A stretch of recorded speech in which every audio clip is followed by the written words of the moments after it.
Welcome back to Pet Lovers Unite. Today, we're diving into one of the most heartwarming transformations you'll ever see, turning a feral, hissy little kitten into a sweet, cuddly companion. If you're new here, don't forget to hit that subscribe button and join our community of animal lovers.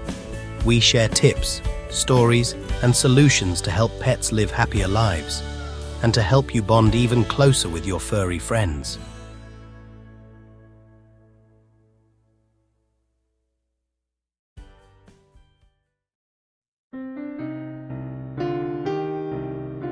Picture this. You've just rescued a tiny kitten, but instead of purring and cuddles, you're met with hisses, growls, and little claws ready to defend themselves. It may feel discouraging, but don't worry. This is completely normal. Kittens aren't born loving humans. They learn it through early exposure and positive experiences. If a kitten grows up without human contact, they remain feral, fearful of people. But with patience, consistency, and love, you can guide them from spicy to sweet.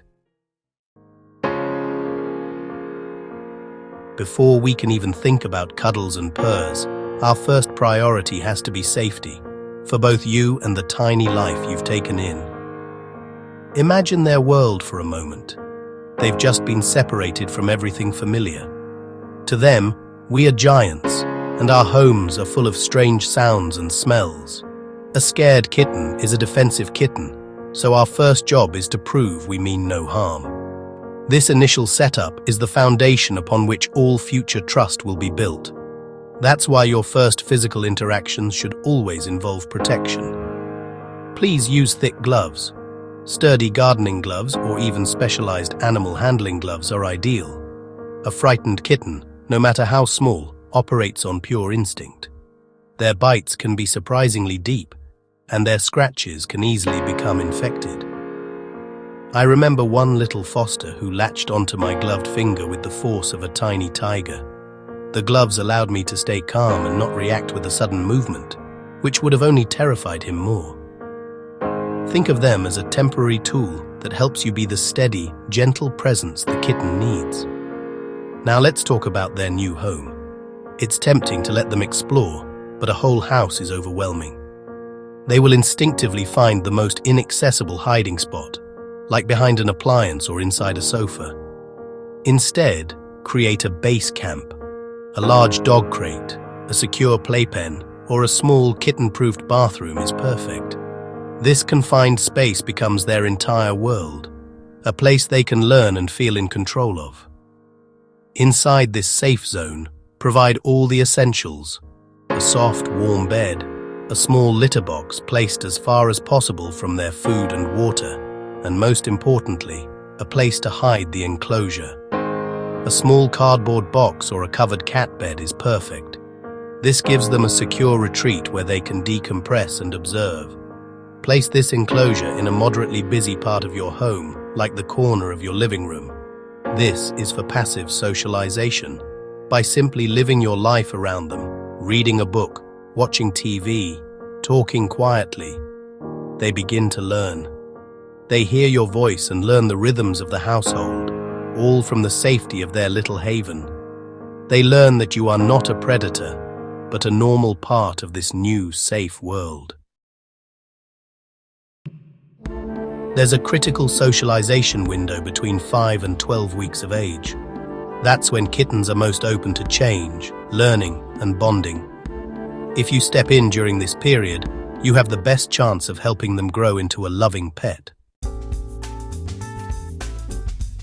Now we arrive at the most powerful tool in your socialization toolkit: food. For a feral kitten, whose entire world revolves around survival, food isn't just sustenance. It's security, it's safety, it's trust. This brings us to the golden rule, the one principle you must not break. Never ever free feed a feral kitten. It's a common mistake born from kindness. We see a tiny, hungry creature, and our instinct is to provide a constant, overflowing bowl of food. But in doing so, you accidentally remove yourself from the equation. If food is just like the floor or the walls, you become part of the scenery. The kitten has no reason to connect with you, to overcome its fear of you, because its most basic need is already being met by an anonymous source. Instead, you will become the source. You'll do this by establishing a consistent feeding schedule. For young kittens, this means 3 or 4 small scheduled meals a day. You become their reliable clock, the predictable event they can count on. Each mealtime is a carefully orchestrated opportunity for trust building. At first, the goal is simply to associate your presence with the positive experience of eating. Place the food down and then sit nearby. How near? That depends entirely on the kitten. If they're terrified, you might start on the opposite side of the room. Don't stare. That's predator behavior. Just be present. Read a book, scroll on your phone, or even better, speak to them in a soft, soothing voice. Let them get used to the gentle rumble of your words. The message you're sending is simple. I am here, you are safe, and good things happen when I am around. Over several days, or even weeks, you can begin to shrink the distance. Move your sitting spot a little closer each meal. Then, start moving the food bowl itself a little closer to you. If the kitten hesitates or refuses to eat, you've moved too fast. That's okay. Simply move back to the last comfortable distance and try again tomorrow. Patience is everything. A fantastic intermediate step is to use a long-handled spoon. Dab a bit of delicious wet food or a meat-based puree on the end and offer it from a safe distance. This physically connects you to the food, teaching the kitten that your hand, by extension, delivers the good stuff. This brings us to the ultimate goal, hand feeding. This is a monumental step in your journey. Start by placing a small amount of that high-value, irresistible food on your finger. Hold your hand out, low and still, and wait. The first time the kitten braves its fear to take a tentative lick from your skin is a magical moment. It's a profound act of trust. They are willingly making themselves vulnerable, choosing to believe you mean them no harm. This act solidifies your role not just as a food dispenser, but as the direct provider of comfort and security. It forges a bond that free feeding could never accomplish, teaching the kitten that your hands, which once seemed so frightening, are actually the source of everything good in their new world. Step 4. Gentle touch. This is a monumental step in your journey together. We're moving from being a passive, non-threatening presence to an active, gentle part of their world. This is where the foundation of physical trust is truly built. Remember, every kitten is different. Some may welcome your touch within a day, while others might need weeks of patience.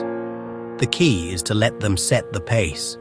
Your role is to offer the opportunity for connection, not to force it. Once the kitten is eating comfortably in your presence, it's time to introduce gentle touch. Start while they're focused on a delicious meal. This creates a powerful positive association. Your touch becomes linked with the pleasure of eating. Don't reach over their head, which can seem predatory.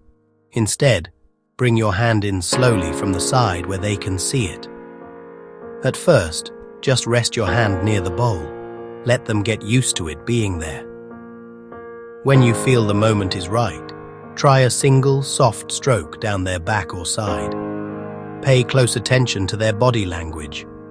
A hiss or a growl is a clear signal to back off, but it's not a failure. If they hiss but continue eating, you're still making progress. They're learning to tolerate your touch even if they're not sure about it yet. Stay calm and don't pull your hand away abruptly. A slow, deliberate retreat is much less startling. Other signs of stress include flattened ears, a rapidly twitching tail, or stopping eating altogether. If they stop eating, that's your cue to remove your hand for now. The goal is to always end the interaction on a positive note, even if that just means they finished their meal in peace with your hand nearby. A common mistake is pushing for too much, too soon. 1 or 2 successful pets is a huge victory worth celebrating.